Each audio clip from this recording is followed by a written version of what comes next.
Donc, un dernier petit exemple ici.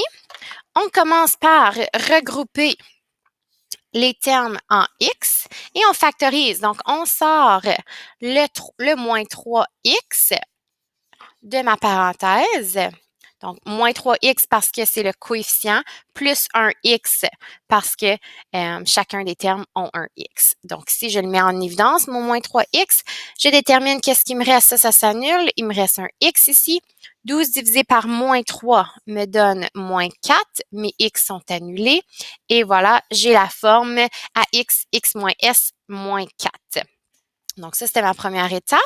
Ma deuxième étape, je trouve mes 2 points. Donc, lorsque x y est 0 et lorsque mon x est s.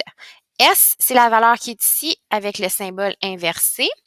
Je change mes valeurs dans mon équation afin de trouver la valeur de mon y. Mais dans le fond, ma valeur de y, c'est toujours la valeur qui est ici. Donc, moins 4. Puis ici, moins 4. OK? Donc, c'est toujours le cas. Donc, ta valeur qui est ici va être le y de tes 2 points à l'étape numéro 2. Et finalement, donc là, ici, si je le sais, j'ai un point à 0, moins 4 qui est ici. J'ai également un point à 4, moins 4. Mon milieu est exactement au milieu des deux. Donc, 1, 2, 1, 2. Et voilà, voici le milieu des deux. Donc, lorsque x est égal à 2, c'est le point milieu. Je trouve les coordonnées de mon sommet xy en remplaçant mon x par 2. 2 moins 4, moins 4.